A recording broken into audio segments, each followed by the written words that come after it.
The world know that the city is mine. What?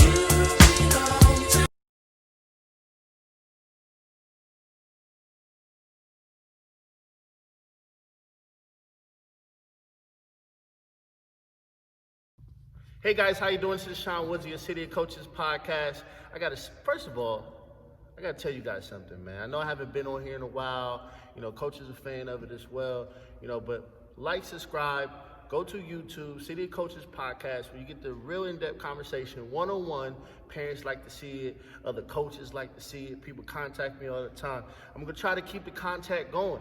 I know with COVID-19 going on, so we'll try to do it safely.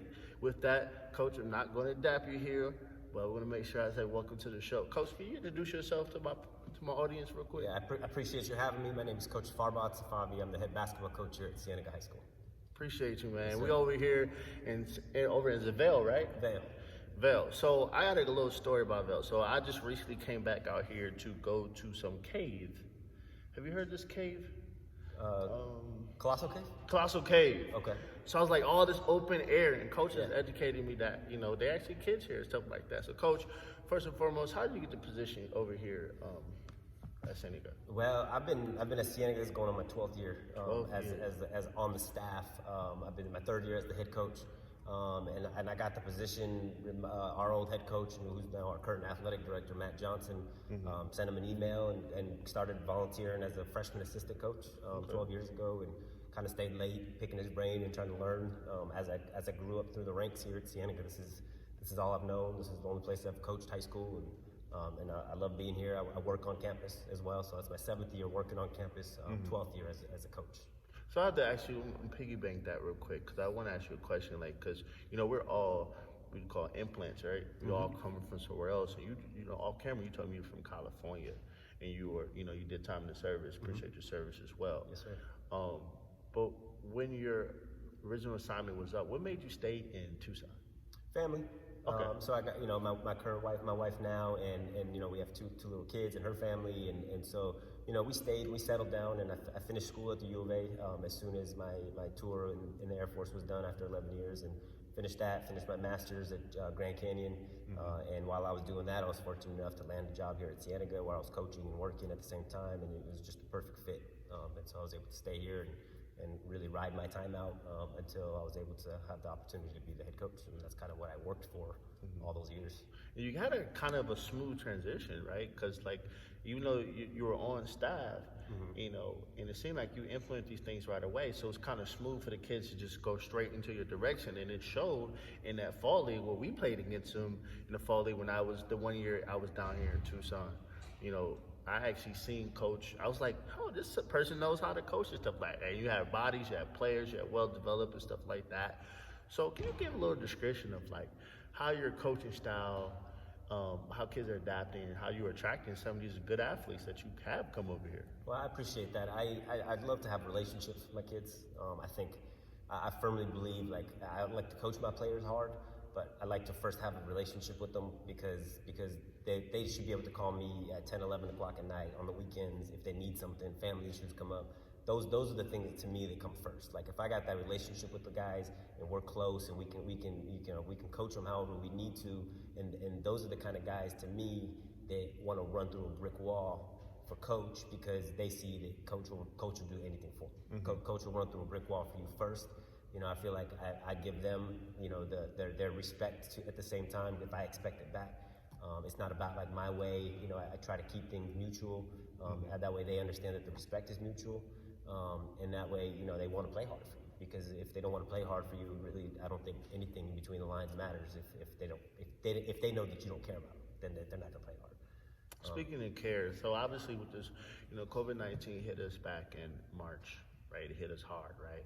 You guys were lucky. Other states wasn't lucky, but Arizona was lucky to be done. Basketball was done, literally. But obviously, Arizona is one of those states I've talked about prior that you guys can go all year long, right? So obviously, I've talked to other coaches about how they've handled the summer, but now we're in the school year.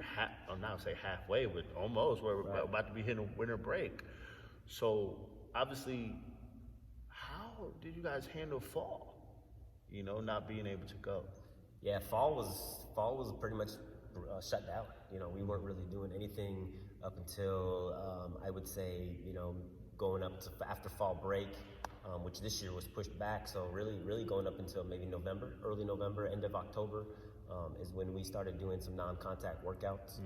And that was great because really it was small groups in a certain phase where we can have small groups of under 20 masked up, but doing non-contact drills. But the best part of that was, to obviously see our guys back in the gym, Right, yeah. Getting them out of the house and back where they want to be, even if it was a few hours at a time.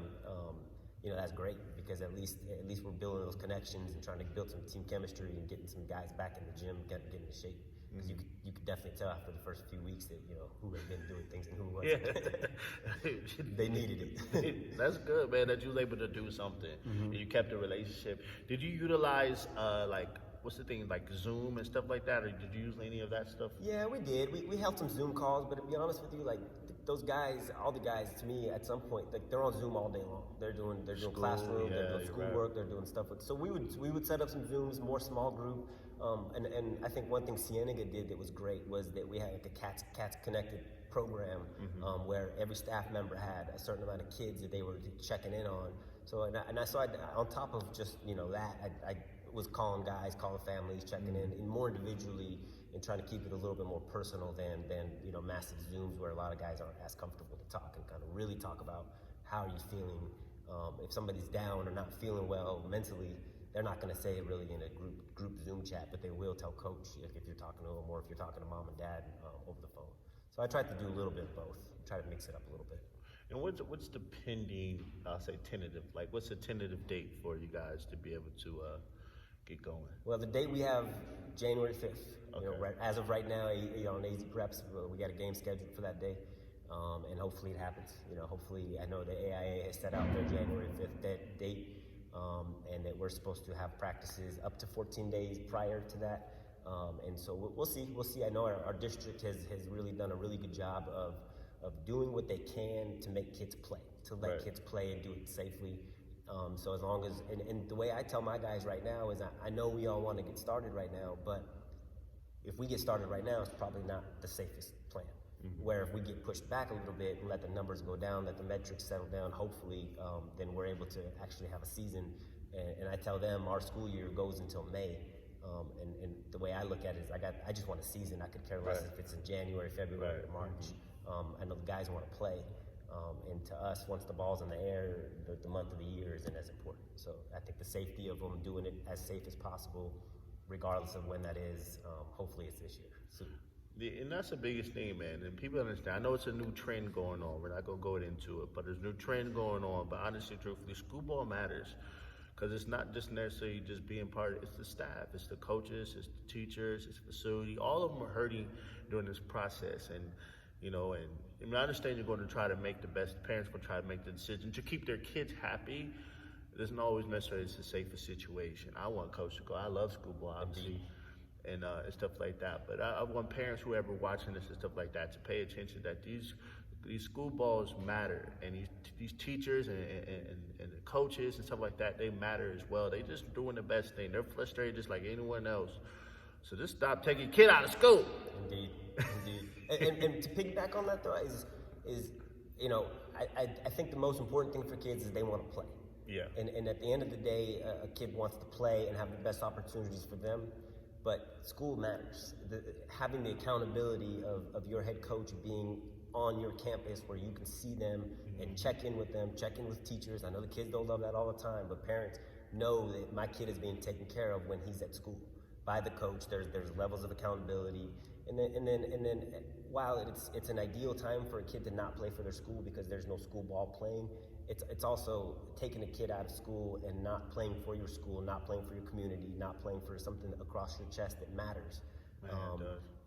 When in 4 years you can come back and say that banner will never go away because we hung it in front of all of Vail and all the community and our governing board and our superintendent came and watched us play and my mom and dad was able to come and all my friends from school and in the classes and my teachers. You don't get that anywhere else. And to be an adult and not get to come back and say that I played for my school and I helped my school win championships and wins. And I got guys that come back now from 10 years ago that can look at their banners that they hung in our gym and take pride in it. And you can't replace that. You can't replace that, no matter what you do. And piggyback on winning. So, Coach here in 2019, first year at the helm, right? First year at the helm. You had a good run. It was a good run. We had a good run. What you do? Let the people know what Cienega did out in there.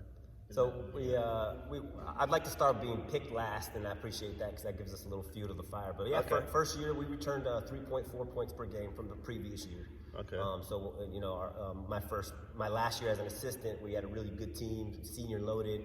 All those guys graduated, and I returned guys that didn't play very much. But you know what? That was fine. I was the happiest coach in all of Arizona, no question about it. Yeah. I was just chomping at the bit to have this job. And we won the region championship. Long story short, had a great season, and built some connections with guys that I would love to come back and coach for me one day. Right. Guys that reach out to me now, hey, can I help out in the summer? Hey, can I do this and do that? And we had some wins that we had no business winning, and had some losses where you're just thinking we just got knocked out, and where's our season going? But guys turned back around the next night, and we were underdogs in most of those games, especially going down the stretch, last 10 games or so. But so we handled business. We were able to win the region that year, and hung one of those banners. But we want to hang more banners. We want to hang higher banners on the wall. Oh, I want to see you do it too, Coach. So I have to ask you though, because I know my prior alum here used to coach at Tucson. I know we talked about him recently. He said he had to go always up to Tucson to play 6A schools. So 5A, are there 5A schools down here? We are all, I wouldn't say all 5A, but there's quite a bit of 5A schools in Southern Arizona. Right. So, in our region, we go to Nogales and Buena. We go to Ironwood Ridge, which is in Oro Valley. So those are the ones that are a little bit outside of Tucson that are in our region. But there's others that are in 5A, 4A. I don't believe Catalina Foothills just moved up to 5A. Oh, okay. And then there's other schools that are Mountain View is believed now in 5A, Marana, and then there's some 4A. The popularity out here is just getting crazy, right? Not only just in Phoenix, in Tucson area as well. It's getting a lot of people like you from California are moving down here, like me from all the way across the country. So definitely a situation, with you, you had your run in 2019. So what happened last year? How did you guys do last year? Yeah, so we won more games last year than the year before. So we finished with 19 wins the year before, 21 last year, and we finished the regular season as the 7th seed going into the playoffs. So we got a bye in the first round, which was what you shoot for. Didn't come first in the region. Buena had an incredible team, and so they won the region last year. We beat Nogales, which is another phenomenal team in our region. Beat them both times in the regular season and had to play them a third time in the playoffs, and we got knocked out in that third game. Coach, do you know you're a successful coach so far? Do you know that? You're humble. I'm humble. I try to stay humble, but at the same time, I try to stay hungry. I know we've done well, but I try to have my sights set on, I don't want to just be Southern Arizona well. I want to put Cienega on a different level. Because we have the type of kids that are talented enough to win outside of just Tucson. I really do believe that. Even with there's been some movement here and there, but to me, Cienega is what it's always been, and it's a powerful school. It's in a powerful district with powerful leadership, and coaches are phenomenal across the board. Not just me. Phenomenal coaches across the board, and with an administration that knows what it's doing to put its coaches and its programs to support them. And that's why we're here today, because they support us, and what are you going to do for your program? Yes, go ahead and do it. You know what I mean? And they want to do that. And so I'm fortunate. This is one of the best jobs in the state. I have no question about it. And I've always thought that. Even in Southern Arizona, it's a great school. But again, I don't want to be Southern Arizona good. We've been Southern Arizona good for a really long time. We've been state level good for a long time. But I'm trying to take us to that next level, and I appreciate you noticing that. I hope you notice. a lot of coaches, and obviously this is City Coaches Podcast, and we get back to the coaches, but you guys constantly feeding to your kids that you're not even thinking about the success that comes with it. You're just thinking about your program, thinking about something, you being part of something, right? Because it's all one, right? Like you said, it's what's across the chest, right? And stuff like that. And Coach, honestly, man, if you look at your numbers so far, just taking over, and I know the AD was a prior coach of that, he knew, he's like, yo, go ahead and hand the keys over. And you guys just kept driving. You didn't have to start over, learn new nothing. It was like, yo, we're just going to keep going. And he gracefully moved on. And I see He made the right decision. I appreciate that. You know, with that. So, I got to get a little history of you, though. Like, when did you fall in love with basketball? Well, I wish that I had taken, so I went to Westchester High School in LA. There's a coach named Ed Azam who's been there. I think he just reached his 900th win. He's got players in the pros and you know, Division Ones all over. I wish I fell in love with it as much as I love it now. Then I would probably be in a different place now because I would hopefully have learned from him. But I fell in love with it really growing up, 14, 15 years old, playing in the streets, playing street ball, playing pickup ball at the parks. Unfortunately, that stuff is like gone now. You can't just go to a park and see that anymore. But that's where I fell in love with it the most. Unfortunately, I was like 5'5", 5'6" in high school and just wasn't big enough and tall enough to play, especially where I went. But I always stayed in love with it, and I was able to combine my love for basketball, and I always loved working with kids. You know, that was always like, when I got out of the Air Force, what am I going to do? I got to work with kids. That's where I want to be, is around kids. And at a school, you can make an impact on kids for 4 years in a row. I can see that kid from a freshman to his senior year. And in my job, specifically, I'm able to work with that kid and that family for 4 straight years and see an impact in their life. So I was able to combine that with my passion for basketball and be in a school like this. So that's kind of how I was able to shape my life after the military. If you could sit there and think real quick, give me 5 coaches that you feel, now that you admire, but you feel like you have a coaching style like. Well, I wouldn't be doing justice if I didn't talk about Matt Johnson before. You know, Shout out to Matt Johnson. I'm shout gonna say out hi to him. And the reason I say that is because while regardless of style, because I did learn a lot from him, but I came into high school, I think I was always been a defensive-minded guy, and I've always been one of those guys, like I said before, I want my guys to run through a brick wall for me, so we always going to play hard defense. But my X's and O's offensively was weak, and I didn't know a lot about that part of my coaching style. And I learned a lot from Matt Johnson. And more importantly, how to run a program the right way and the honest way. And we always took pride in, we're going to play with our Vail guys. Whoever comes through our doors, that's who we're going to coach, and we're going to coach them with success. Right.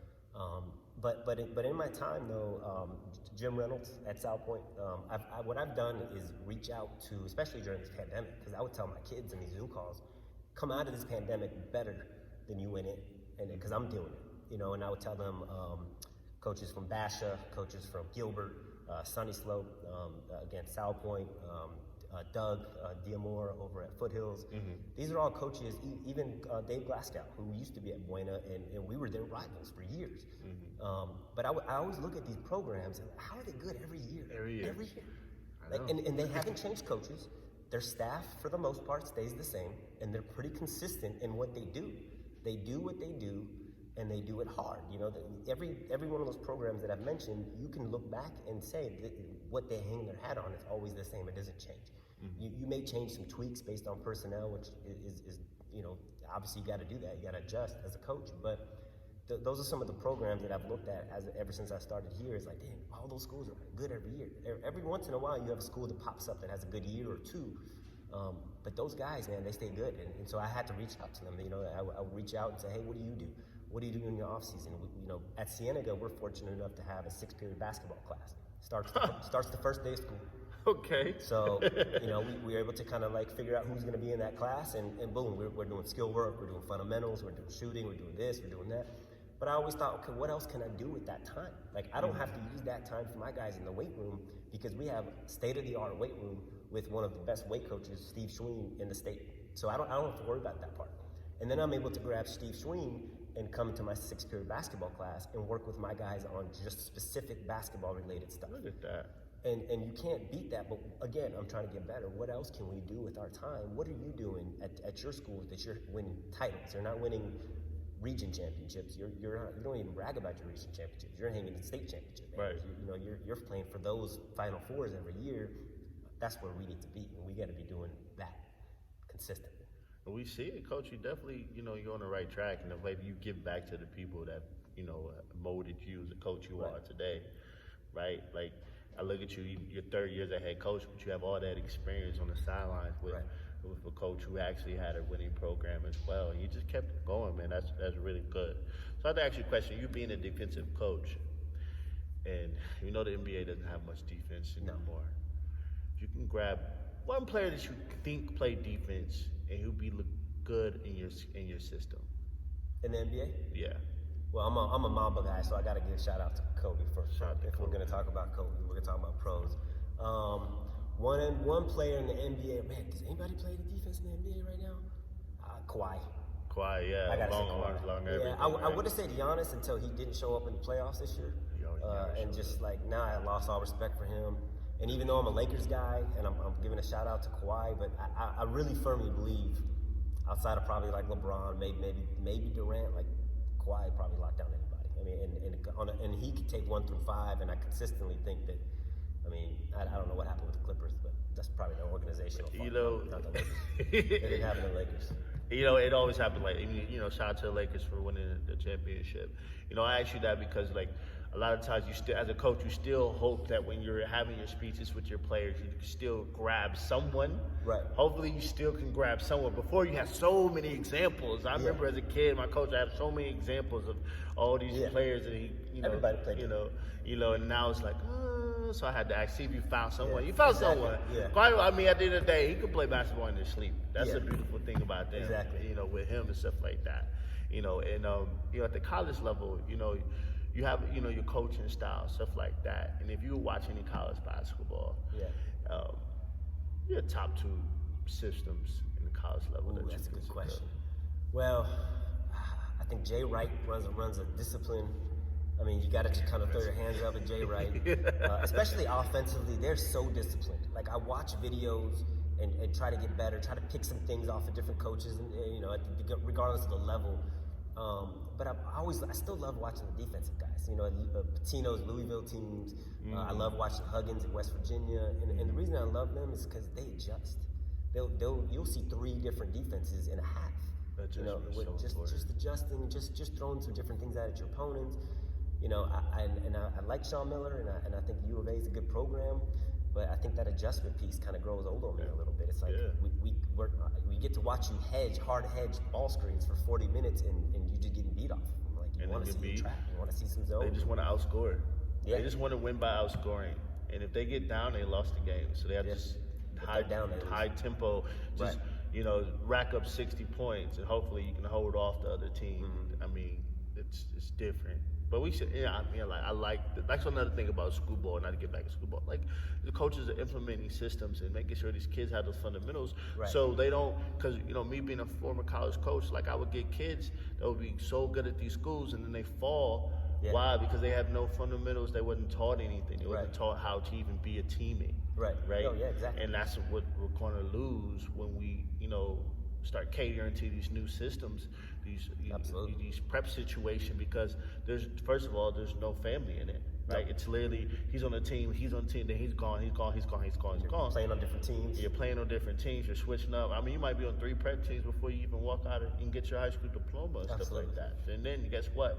Now you're going to go to college. You're not going to build that system. You're not going to build a role. I'm just here for my little minutes to see if I get drafted or get me a little contract overseas. Right. So it's good for coaches like you to keep going and keep striving and keep building for these kids, man. So do you want to leave with the audience of City Coaches Podcast? Well, just on that last note, it's I think the beauty of what we preach is that it's not about me, and I tell the players, nothing we ever do is ever about coach. It's all about you guys, and that's why I want everything that you do to not be about you. Nothing is about you. Right now when you step foot on our campus, everything is about the bigger picture. Right. When I was in the Air Force, it was always about that name tape across your heart. U.S. Air Force, your name was on the other side. Because it was about what's over your heart, and I try to preach that to these guys, is that it's trying to learn about the bigger picture, that it's about a community, it's about a bigger picture of the people that you're playing in front of and playing for, traveling back and forth.